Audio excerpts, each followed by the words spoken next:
Bom dia, boa tarde, boa noite. Eu sou Diego, pai de Benjamin e Aurora e esposa Tatiane, que está com as crianças agora para que eu possa gravar esse podcast. E esse é o Trechos do Parenta. Antes de qualquer coisa, eu queria dizer que o podcast Parentalidade Preta não acabou. A gente estava de férias, eu tirei umas férias aqui para descansar da produção, como você deve ter ouvido no último episódio. E agora eu tô de volta. Então eu preciso muito agradecer a você que ficou aqui no feed, escutou outras coisas, esperou a volta e agora a gente está voltando. As temporadas do Parentalidade Preta seguem as temporadas do Parenta, que acabou agora no mês passado. Então, ano que vem a gente volta com o Parenta para uma próxima temporada. Isso não significa que a gente não vai ter podcast aqui. Os outros podcasts da grade se mantêm. O Resenha, o Cantinho do Café e agora o Trechos do Parenta, que é esse programa que você está ouvindo aqui. E se você nunca ouviu nenhum episódio do podcast Parentalidade Preta, principalmente o Parenta, que é o nosso carro-chefe, eu recomendo que você escolha qualquer um aí do seu feed e bote pra tocar. Ele tem um formato muito peculiar que eu me orgulho muito. A gente faz um audiodocumentário inicial que fala sobre o tema que a gente vai discutir com o convidado que vai vir aqui abrilhantar essa troca. Então eu espero que você, que nunca tenha ouvido a Parentalidade Preta antes, ouça isso aqui e volte lá no feed, escute qualquer parenta, escute a nossa programação, porque tem com certeza alguma coisa que você vai gostar muito. E isso não é pretensão minha. Na verdade é assim, eu sei que você vai gostar. Outra coisa que também não pausou foi a nossa campanha de financiamento coletivo que você encontra lá no apoia.se/parenta, apoia.se/parenta. Lá eu te explico passo a passo o porquê e como você pode apoiar essa iniciativa, que é o Parentalidade Preta, a crescer e atingir mais pessoas. Se você bem conhece a gente, já sabe o que a gente está fazendo e a gente precisa exponenciar isso cada vez mais. Então considere apoiar o Parentalidade Preta, garantir a nossa autonomia financeira e fazer com que a gente consiga impactar mais pessoas e chegar a mais gente possível. Só você pode fazer isso. E para falar do foco desse episódio, eu vou começar essa história voltando um pouquinho no tempo, que é o que a gente faz lá no Parenta. Então segura aí, aperta o cinto, porque para falar disso, a gente vai precisar voltar um pouco no tempo agora. Segundo Matheus Adame, em colaboração para o UOL, em São Paulo, o que se sabe é que Cosme e Damião teriam sido irmãos gêmeos, que nasceram na região da Ásia Menor, o que corresponde hoje à atual cidade da Egéia, na Síria, por volta do século III. Ambos seriam médicos e teriam exercido a profissão de forma voluntária e não aceitaram nenhum pagamento por isso. Eles eram cristãos, em uma época que o Império Romano ainda não aceitava o cristianismo. Interessante, né? Por isso, eles foram perseguidos e mortos a mando do imperador Diocleciano, por volta do século IV. O martírio, além da vida exemplar, foi o que os tornou santos. Eles eram muito fiéis a Jesus Cristo. Diz a tradição que eles não sofreram nenhum ferimento por água, por fogo, pelo ar e nem mesmo pela cruz. Eles então foram decapitados por uma espada, morreram juntos e foram enterrados juntos. Cabe aqui dizer que eles foram torturados de diversas formas. Eles foram perfurados com espadas, tiveram membros cortados, foram queimados vivos, foram afogados e continuaram vivos. Só conseguiram matar quando arrancaram as cabeças deles. Cosme e Damião dedicaram sua vida a cuidar de crianças, principalmente. Por isso a data é tão ligada à infância. Devido à diáspora, o tráfico negreiro e a suplantação das religiões, os escravizados tiveram que associar imagens do culto cristão às nossas divindades, os orixás. E foi aí que Cosme e Damião viraram Ibeje. Contam os Itãs, que são conjuntos de lendas e histórias passadas de geração para geração pelos povos africanos, que os Ibejes são filhos paridos de Ansã, mas abandonados por ela, que os jogou às águas. Eles foram abraçados e criados por Oxum, como se fossem seus próprios filhos. Então, os Ibejes eles são saudados nos cultos de Oxum, inclusive. Entre as divindades africanas, Ibeje é o que indica a contradição, os opostos que caminham juntos, a dualidade. Ibeje mostra que todas as coisas, em todas as circunstâncias, têm dois lados e que a justiça só pode ser feita se as duas medidas forem pesadas e os dois lados forem ouvidos. Além de serem associados à dualidade, eles também são associados a tudo que brota, tudo que cresce à beira de um rio, por causa da sua história com Oxum. E por serem crianças, são associadas ao nosso tema de hoje, a infância. A comemoração da Ibejada é no dia 27 de setembro. Calhou, por alguma coincidência histórica, com o dia de São Cosme e Damião. Nesse dia são oferecidas comidas como caruru, vatapá, bolinhos doces, balas e outras coisas. E aí você vai lembrar do saquinho de Cosme e Damião, que com certeza você já viu em algum lugar. Em alguns rituais, os cuidados com o Ibeje são necessários, porque as suas brincadeiras infantis podem atrapalhar todo o culto. Entende-se assim que o cuidado com a infância perpassa todos os locais da filosofia africana. É a gente sabe que a dissociação de religiosidade e vida normal foi feita a partir do colonialismo. Na origem urbana do candomblé, tudo faz parte de tudo, não tem dissociação. E para falar um pouco mais disso, eu adaptei, dramatizei e sonorizei um dos contos de Ibeji, escrito por Reginaldo Prandi. Se você quiser, pode botar aí no alto-falante e chamar a cria para ouvir contigo.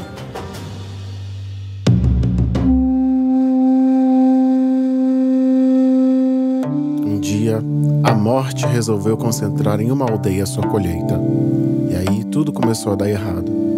As lavouras ficaram inférteis, as fontes e correntes de água secaram, o gado e tudo que era bicho de criação definhava. Já não havia o que comer e o que beber, e no desespero da difícil sobrevivência, as pessoas se agrediam. Ninguém se entendia, tudo virava uma guerra, e as pessoas começaram a morrer aos montes. Instalada naquele povoado, a morte vivia rondando a todos, especialmente as pessoas fracas, velhas e doentes. Ela roubava essas pessoas e levava para outro mundo, longe das suas terras, da sua família e de seus amigos. Ela tirava a vida delas. Na aldeia, morria-se de todas as causas possíveis, de doença, de velhice, até mesmo ao nascer. Morria-se afogado, envenenado, enfeitiçado. Morria-se por causa de acidentes, maus tratos e violência. Morria-se de fome, principalmente de fome, mas também de tristeza, porque a morte estava fazendo ali o seu banquete. Havia luto em todas as casas. Todas as famílias choravam seus mortos. O rei mandou muitos emissários para falar com a morte, mas ela, cruel, sempre respondia: eu não faço acordos. Eu vou destruir um por um sem piedade. E se alguém for forte o suficiente para me enfrentar, que tente. Mas ainda assim o seu fim vai ser muito mais sofrido e penoso. E para não dizer que eu não sou rabugento, até concordo em dar uma chance para essa aldeia. Basta que uma pessoa me obrigue a fazer o que não quero. Se alguém aqui me fizer agir contra a minha vontade, eu irei embora. Mas eu só vou dar essa oportunidade a uma única pessoa. Não vou dar nem a duas, nem a três. Então ela foi embora, saboreando antecipadamente a vitória que já se anunciava.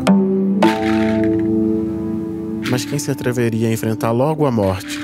Se os mais bravos guerreiros estavam mortos ou ardiam em febre em suas últimas horas de vida, e se os mais astutos diplomatas haviam há muito tempo partido?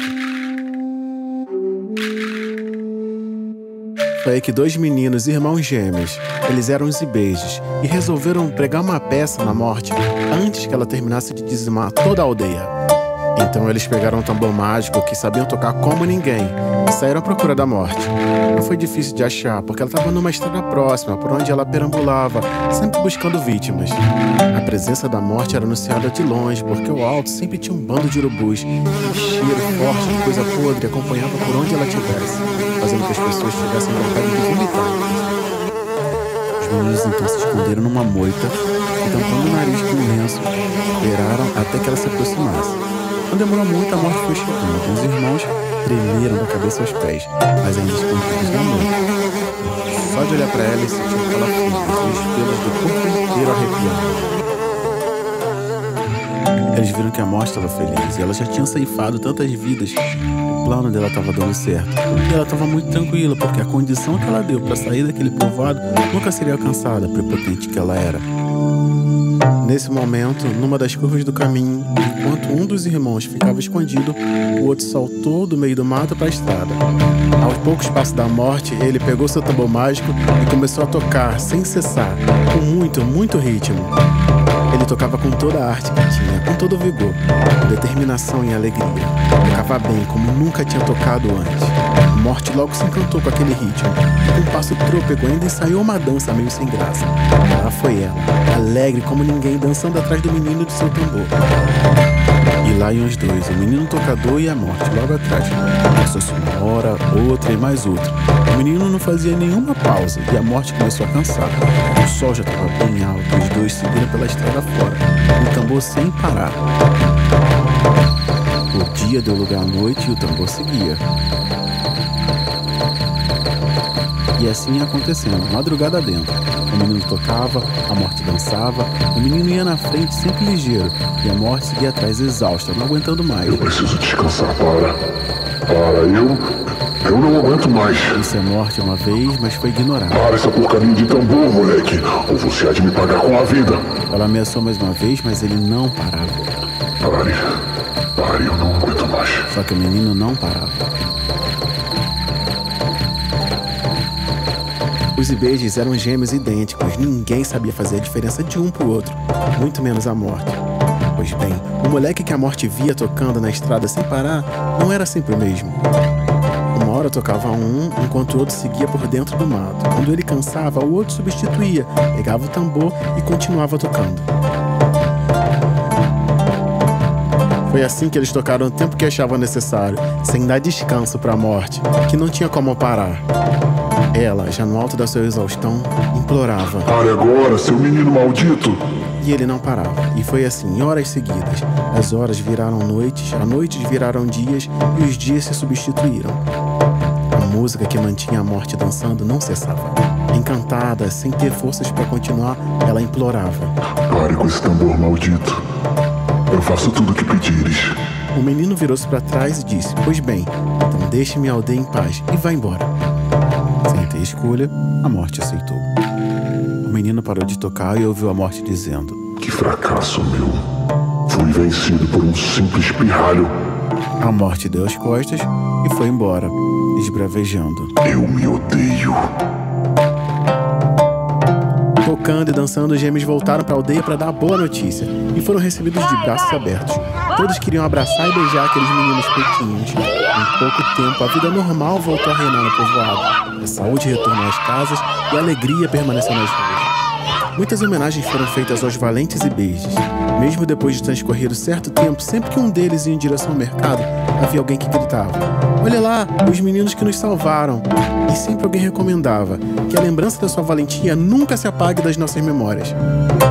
E foi assim que, brincando, dois meninos pretinhos com seu tambor mágico enganaram a morte, trazendo o foco central dessa cultura para a criança, que traz em si toda a ancestralidade, futuro e o passado.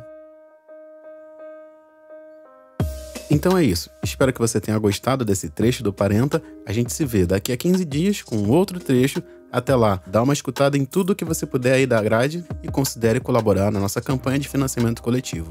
Eu vou te dizer que eu tô morrendo de saudade de produzir o Parenta, porque eu adoro pesquisar e aprender coisas e trazer pra cá. Só que agora a gente tá precisando focar em algumas outras instâncias do Parentalidade Preta. E como eu sou um só e gravo nesses momentos em que tá todo mundo dormindo, eu vou ter que dar uma segurada aqui. Mas eu não vou deixar de compartilhar alguns trechos que eu acho muito bacanas. E se inclusive você quiser ver algum trecho destacado aqui no Trechos do Parenta, me chama lá na DM do @Parentalidade Preta. Eu com certeza vou dar um jeito de atender o seu pedido. Então é isso. A gente se vê daqui a 15 dias. Não deixe de dar um pulo lá no apoia.se/parenta. O link tá na descrição desse episódio. Não tem como errar. Se tiver dúvidas, me chama lá na DM que eu te mando o link direto, falo com você a respeito da campanha. Vai ser muito bacana a gente conseguir chegar em outros lugares. Muito obrigado por ter dado play nesse episódio, por ter me emprestado durante esse tempo o seu tempo e seus ouvidos. E a gente se vê daqui a 15 dias. Tamo junto. Qualquer coisa já sabe. @Parentalidade Preta. E esse foi mais um Trechos do Parenta.